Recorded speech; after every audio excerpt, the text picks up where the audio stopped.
Welcome back, everyone, and welcome to the ones who are just joining us. It's so great to see you here.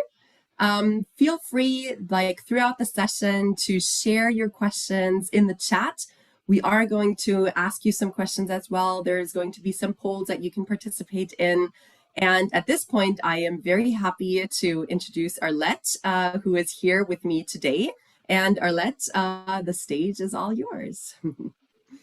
Thank you, Sandra. It's great to be here in this White Hype Women in Innovation. I love the topic we are addressing, breaking the bias. The topic this year is very relevant and very relevant to what I will be talking about today, which is challenging mindsets to unleash innovation. I'm going to share my screen for a few ideas. Well, what does this image evoke to all of you? I think this is how we all felt, right when the pandemic was starting, or maybe 1 or 2 months into the pandemic. The world was peaceful. Something that was sure was that the world had changed, and that it had, and maybe not right there. And then we were sure that it had changed forever, but maybe right by close to the end of the year, we were pretty sure that the world had changed and it was never going back again. Something that we've noticed is that the pandemic accelerated these changes, and it's making everything go faster. And I think it's not going to slow down. I think this rhythm we will maintain this rhythm going forward for a while. Some organizations, some companies, some people are moving faster than others. Others are just, trying to find their pace. And trying to see, okay, what opportunities does the market indicate that we can maybe take advantage as a business. And this is where innovation comes in. But innovation is hard. Innovation is not a clear and linear path. And it does require people and organizations to adopt a new mindset. And also not all mindsets are ripe for innovation. So what is a mindset? What do we understand by mindset? And I want to hear some of your thoughts on this. And well, Sandra, you just tell me where if somebody just questions, because I don't necessarily see the chat. No so what do we so far? Okay, so what do we understand by mindset? Can somebody just write it down on the chat? Mindset is, the set of assumptions. It's a philosophy of life that each one of us has. It's how we think about the world. How we think about the world, but how we think about the world has been defined by our upbringing, by our education, but by what we have been exposed to. But mindset is also the series of assumptions, methods, and notions held by groups of people. It influences how you think, how we feel, and how we behave. And how we think and behave is very much influenced by our environment and our culture. This is why most of the decisions we make in life are made by our unconscious mind. Do you know that 90% of the decisions we make are made by our unconscious mind? We have no idea we're actually making them. I mean, these are like 1,000 thoughts cross our minds every single second. And 90% of these thoughts are, let's say, developed by the unconscious mind. The first time I was exposed to this topic of, let me share my screen again. Just maybe to answer your question, Arlette, there are some answers in the chat now. So we're seeing mindsets are ways of looking at things. It's the how people think. It's your outlook. It's our mindset affects how we approach everything. Mindset is intellectual thinking.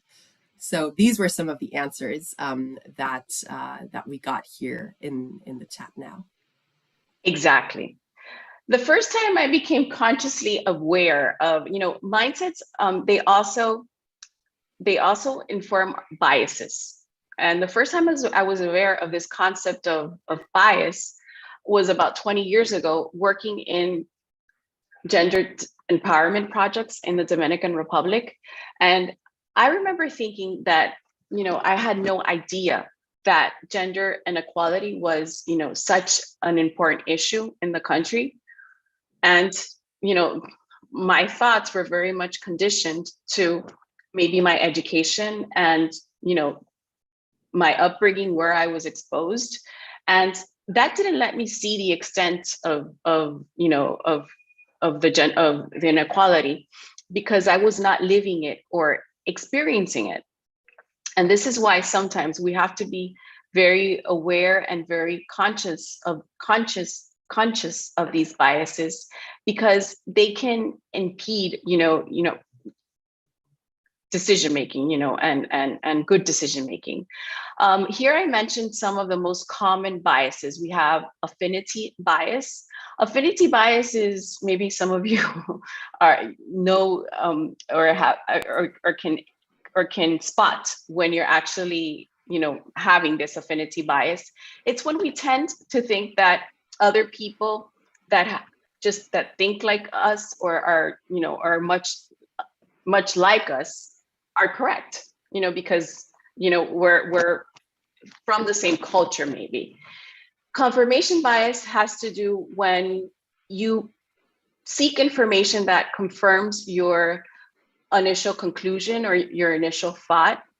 Have any of you, thought of something and Googled it, and you just Google and you search for more information that actually confirms what you're thinking? This is confirmation bias. And this is why sometimes in terms of innovation, it's so important to expose yourself to other types of endeavors and other subjects, that are very different from what you're usually exposed to, because it broadens your perspective and it broadens your thinking.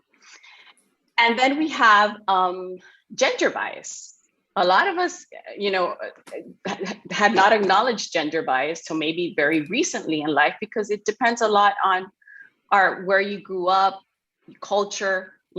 Latin American countries, there's a lot of gender biases. Yes. Can I just interrupt you real quick? We can. Sure. Can you put it in full screen? Can you put it in full presentation mode? That would be great, because then we can see the pictures better. Okay. Sorry. No, sorry to interrupt. Can you see my presentation? Not yet. Okay, sorry. No, we saw it, but we also saw all your notes and your entire screen. Okay, let me just get the. Yeah. Okay, can you see it now? Yes. All right, and then we have gender biases. I was mentioning that the first time I was exposed to gender bias was a few years ago, when my upbringing and my education did not let me, I wasn't aware that there was such a degree of gender inequality in the country, because I wasn't experiencing it. For example, I remember visiting a community where one of the community workers was actually working in gender empowerment, but she was going through serious issues in her home. And I remember thinking, like, wow, look at her working in gender empowerment. However, her culture, what she has been, what she's living through, doesn't, all her education and the knowledge that she has doesn't necessarily help her change conditions in her home. And I was like, how can we work through these biases? And this is why education is so important to transforming those attitudes, practices, and behaviors, because unless we're made conscious of them, we have no way of influencing them. And then there's fundamental attribution error, which is basically when you make an assumption based on what you think the person is actually you make an assumption on how the person is based on how the person behaves, and this is not necessarily true. We have situations in the workplace where you probably have somebody coming in a little late every day, and sometimes you say, oh, this person might be responsible, but maybe that person has a situation at home that doesn't allow them to get here on time, or doesn't allow her to get to work on time. So we're actually making an assumption based on a conduct that, is probably, it's broader than that. So being conscious of these biases can actually contribute to, making workplaces much more inclusive and diverse. Are some of you aware of the biases I just mentioned? And if you are aware of them, which ones are you most conscious of?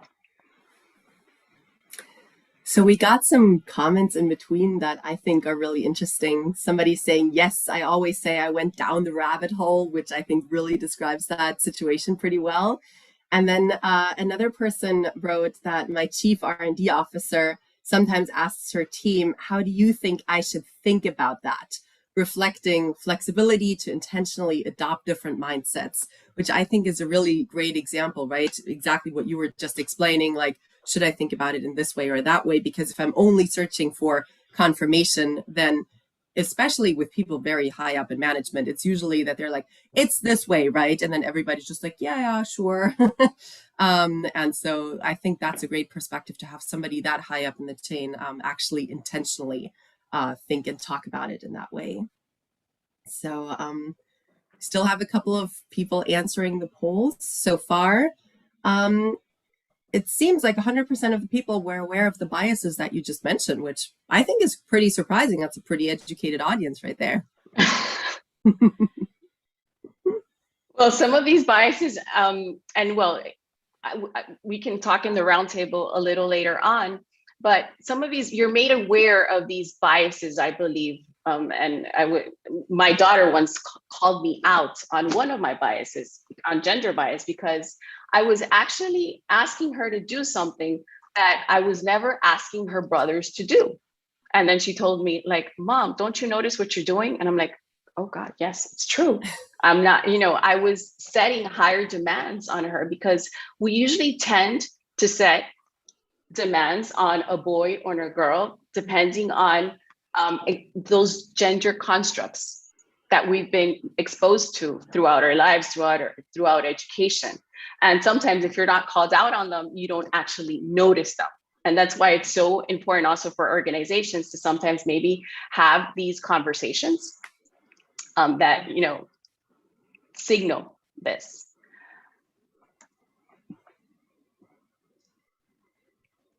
I came upon this quote the other day. It's by an unknown author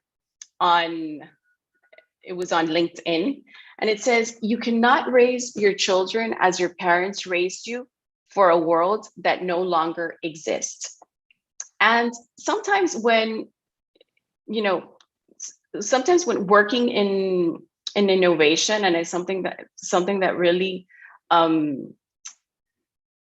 makes work difficult, is when you're still very much attached to how things have been, how things have worked in the past. And sometimes when you're clouded with the thought that, changing them, I'm also, I'm not being true to my culture. And I think cultures evolve and cultures have subcultures. You have to probably hang on to those aspects of culture that are actually positive, that, that actually contribute to make things better, that contribute to development. There are a lot of aspects in culture, particularly in some developed economies, that are not inclusive at all, not only in terms of, of women, but in terms of even, people, vulnerable populations, people that are LGBTQ.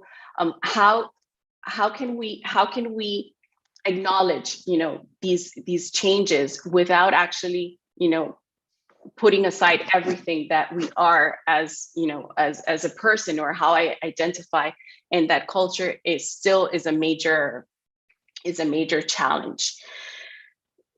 Diversity. Organizations today are very much focused on diversity, social performance in, you know, and in terms of sustainability. How we measure our social performance is now one of the most, maybe not interesting, but one of the aspects that most organizations are mostly trying to drive forward. We know that diverse organizations are organizations that are more innovative. Diverse organizations have greater revenue. Diversity is very much linked to organizational performance. Do you believe psychological safety in organizations can be empowering, for example? Can somebody answer that? How can psychological safety help diversity in organizations? I'd like to see some of your thoughts on that. We are asking that question right now. So let's see. So somebody says yes, and then there's a one with like a lot of different zeros behind it. So this person is definitely in there for yes. Just my personal opinion, absolutely. I think that if you don't feel safe somewhere, you cannot thrive. You can barely survive, right? If you don't feel like you're welcome or you're accepted, how are you supposed to be creative? How are you supposed to include others if you don't feel included yourself? So I think that is something that is absolutely essential. It's the bare minimum, to be honest, to have a workforce that is going to do a good job, that, you know, is going to be productive, because otherwise, how would you do that? If you go to a job where you're fearful every day, where you fear your boss is going to yell at you or something actually is like going to happen to you, then you're barely surviving, and that cannot be good for the company. Let's see what others are saying. So people will feel more confident.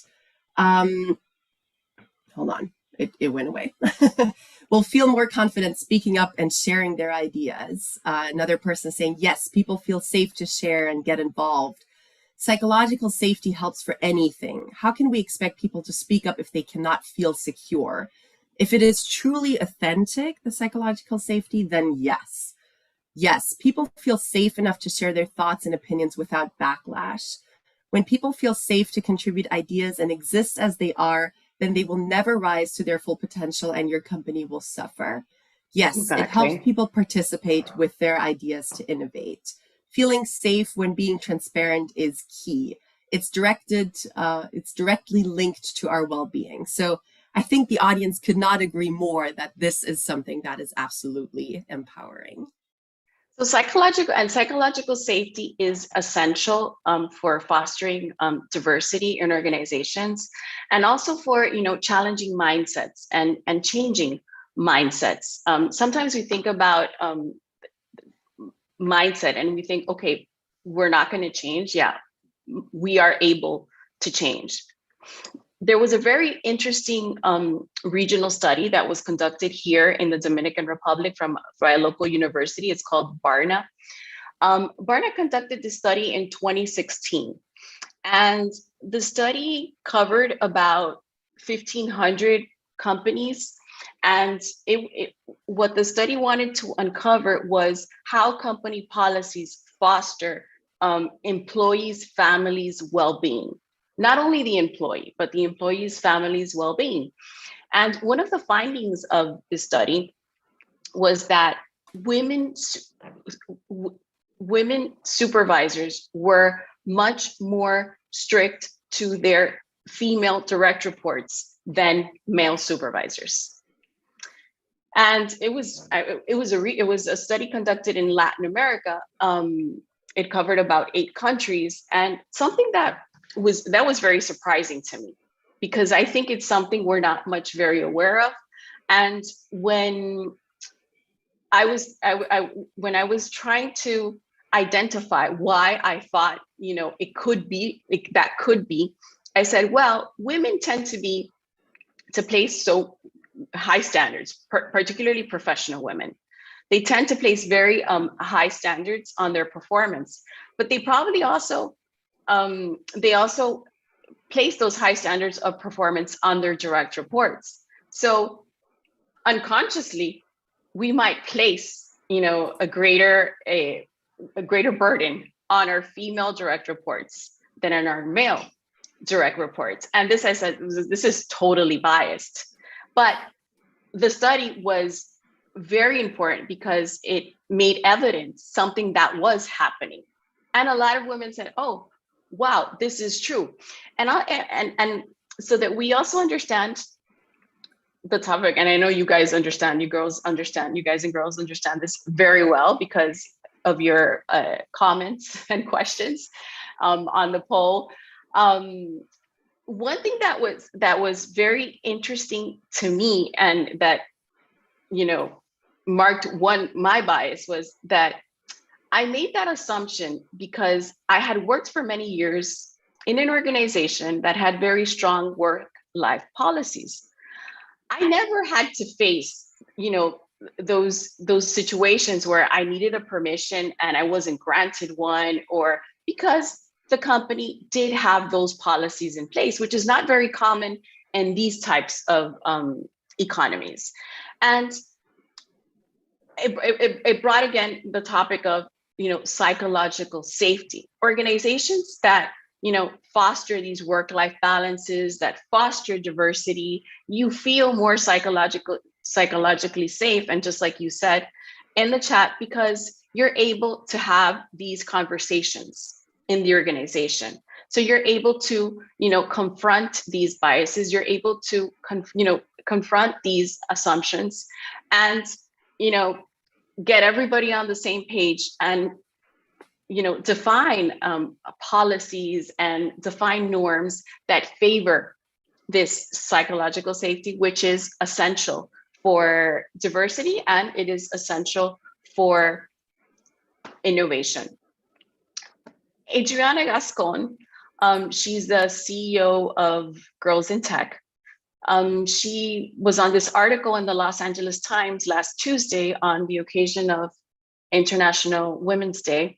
And Adriana, she worked for 12 startups before she founded Girls in Tech. And working for these 12 startups, she encountered that there was a total lack of diversity in these organizations. And she questioned, how can we, design solutions for everybody if everybody looks the same?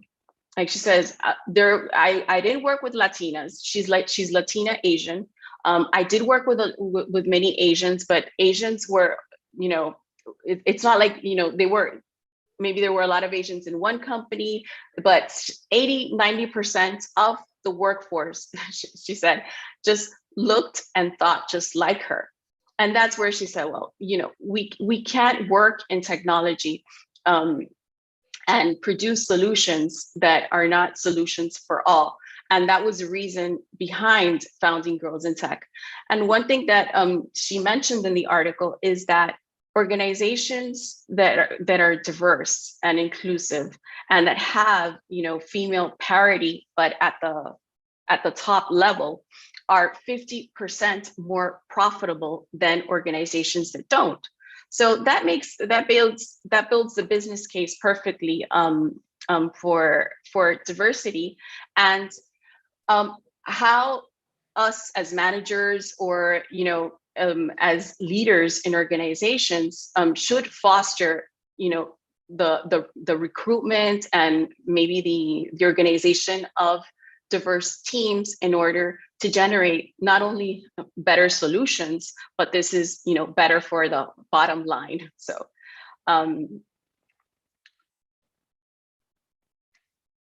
this is an advertisement from a local bank in the Dominican Republic. It's called BH de Leon. This bank created a specific product for women. They made an analysis of this is a case study. They wanted to produce innovative solutions for their clients, and they noticed that most of their clients were men, and they thought there was an enormous opportunity in catering to a woman client.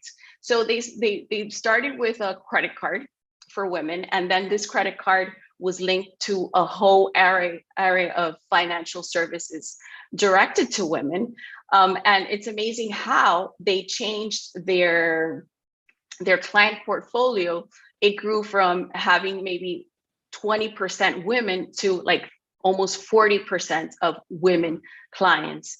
And this was it was totally, it totally impacted their bottom line. And they said, well, you see, women are good business. And not only that, in these programs, they linked this product, let's say this commercial product, to social programs that could complement these women, access to educational discounts for supplies, educational discounts in schools, for women that had their kids in public schools. And this program totally changed how financial services institutions in the country view women, because 15 years ago, women weren't viewed as an important client, for example. So these are examples of innovations that evidence how diversity, and this was, well, obviously this was the product manager for BHD, which is the company, was a woman. So you see how women can sometimes identify solutions that are more catered to them, and the same applies to persons of other ethnic backgrounds, persons with cognitive needs, etc. We can't design solutions for different people using the same people, let's say, or the same mindsets. Need diverse mindsets.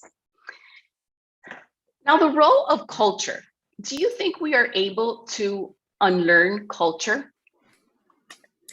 So as we wait for the responses to come back in here, there was actually a question in the chat, Arlette, that I thought was really interesting. And there's like a little conversation that started going on around that, is how do you challenge mindsets? So I think like one of the ways that you do that is you start your own thing, right? Like the examples that you were just giving. What else would you say? So one person has answered. What about starting with feedback, provoking a little bit? How would you answer that question? Like, how do we challenge mindsets? Well, we challenge mindsets in organizations, maybe, confronting some of these issues, confronting some of these biases, maybe calling them out, having, or the enough psychological safety within the organizations that you can actually bring these conversations to the fore. We also have, we have organizations that you have people that come from many different backgrounds. And sometimes that's a challenge, getting people to your line of thinking, because your line of thinking doesn't necessarily, obey whatever background or subculture other persons might have. So I think that not using, bringing the conversation to the fore is one way of challenging mindsets. I think also another way for challenging mindsets is exposing yourself to other contexts. I think it's very important to expose ourselves to other contexts.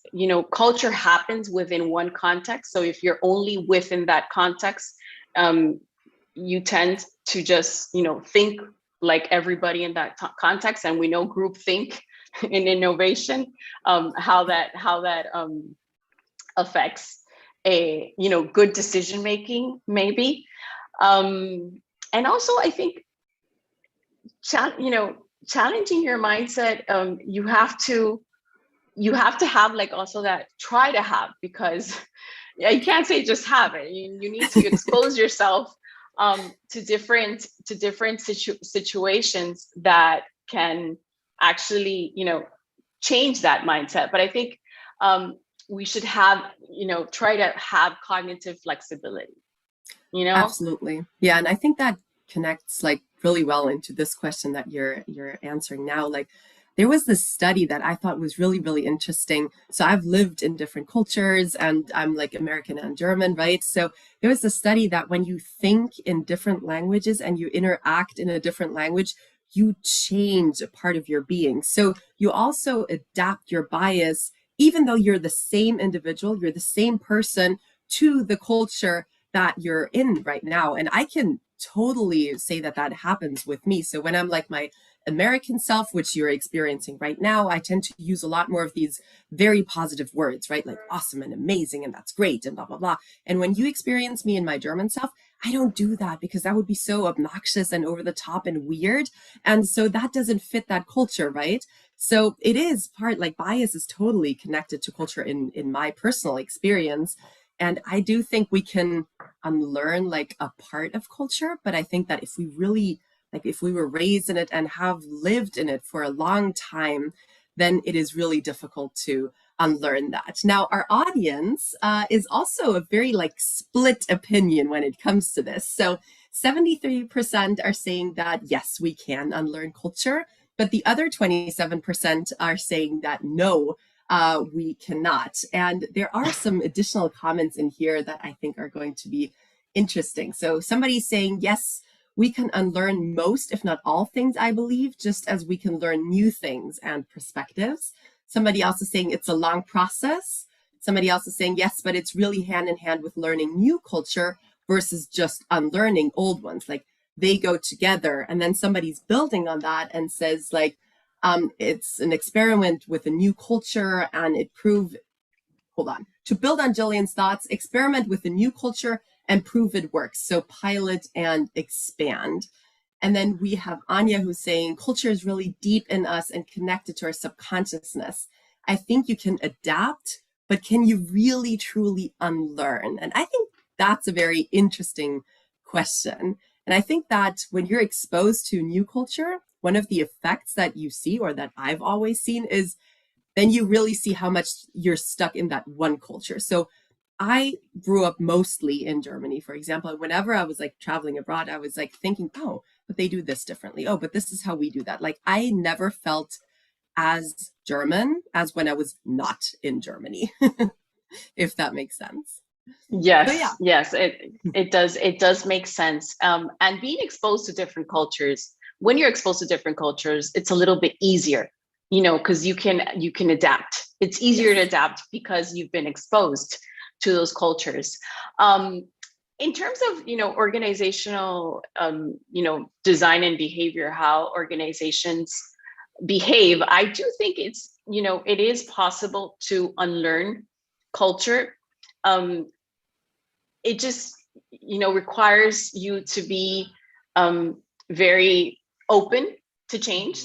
You have to be very, very open to change, and you also have to be very open to knowledge and seeing how certain behaviors help or unhelp to advance maybe positive aspects of organizational performance, because in the end this all has to do with organizational performance. And like somebody said, culture is very much embedded in your unconscious, so it always creeps up. So again, that's why you have to be so attuned to these biases, because when you practice this, you learn to spot the biases and then to modify your behavior when you know that bias is creeping up. So maybe being more conscious of these biases is an important part of all this. But I think there's no right or wrong answer for that. And it's also very hard to unlearn culture, particularly when you've been exposed to it for a very long time. And that's what happens to organizations.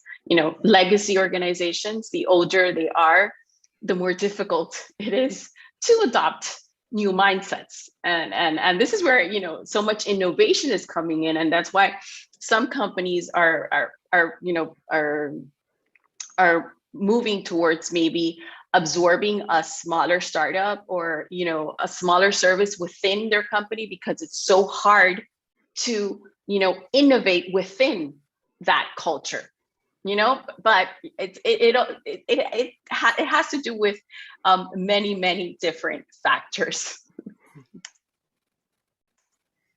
Let me just, so have you guys, have any of you seen this image before? There was a study made in, it was actually in the States, and it involved looking at this video. This is actually a video, which is right now an image of these fish. And it was asked, and they asked Americans and Japanese what they saw in the image, in the video image. And Americans saw the fish and they described the fish. The Japanese described the environment surrounding the fish. And this is a good example how, you know, culture plays in your thinking, because the Americans in the study, because you can be American, but you can also be a holistic thinker. It has to do a lot with education, how you are educated. The Americans were specific thinkers. They tended to, you know, just see the fish in the picture, you know, what color the fish, what the size of the fish were, but they weren't seeing like the context where the fish were swimming. The Japanese did see these interconnections, and because they see how the whole affects the person. And this is very important when we're talking about mindset, because our minds sometimes play tricks on us because it's just how we think. So, and in this example, we can say that holistic thinkers have, you know, a very open way of thinking. They tend to see the person, but the person within the context. They might not be so, we can't blame them maybe for fundamental attribution error, because they tend to see the person as a whole, and they see the behavior of the person in, you know, in the context of where that person is behaving. So this is a very good example of how our education and culture, which go hand in hand, I mean, you can't separate them, you know, dictate our mindsets.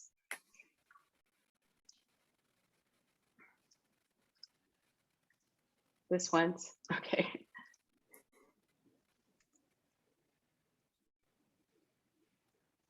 So I want to finish saying there are a few ways that somebody already asked the question. What are some ways we can actually challenge our mindsets? And I stopped. I left the presentation open the whole time. What are some ways that we can challenge our mindsets? I think one is trying to adopt a growth mindset. I don't know if you guys have read the book Mindset by Carol Dweck. And she says that we are all characterized by having either a fixed or a growth mindset. A fixed mindset is a person that thinks that he cannot change, that change is impossible. Growth mindsets think that, you know, intelligence, you know, performance, everything can be improved if you just set your eyes on it. That's one of the issues. Growth and fixed mindset in psychology of organizations has had remarkable achievements in the last 15 years, since her practices have been, her practice and her knowledge have been transmitted to organizations, particularly amongst teams, and setting up teams for projects for and innovation. We see it. How many of you have had a project where you have an innovation challenge and you might have 3 proposed solutions that are the same? For example, have you had to move everybody around again? And when you move these teams around, you get totally different results? Well, sometimes fixing these, sometimes setting up these teams is a product of how you think about mindsets. Finally, I want to leave you with. Yeah, thank you, Arlette. Maybe if you just have like a couple of final sentences, because we are at yes, time. I want to leave you with, let me share. I just lost my screen again. I want to leave you with these words from George Bernard Shaw. Did I just share the right screen? You did, yeah. Progress is impossible without change. Those that cannot change their minds cannot change anything. And this is from George Bernard Shaw. So I just invite all of you within your organizations to welcome change in mindsets, welcome change in thinking in order to move progress forward. So thank you all for your time and attention. Thank you so much, Arlette. And I really love that last quote. And I think it's something that all of us have experienced, right? If you set your mind, if you believe that you can learn something, like it doesn't matter how old you are. If you really want to learn something, you repeat it over and over, you want to go somewhere, it is possible. So it's funny because like that's something that my grandma used to say to me. She was all like, if you think you cannot do it, then you cannot do it. And that's totally true, because if already you're like, yeah, fixed mindset, I can't do it, this is at my limit, I can't go beyond that, then you really can't achieve it. So thank you so much for all your wisdom and for the encouragement and for being here today.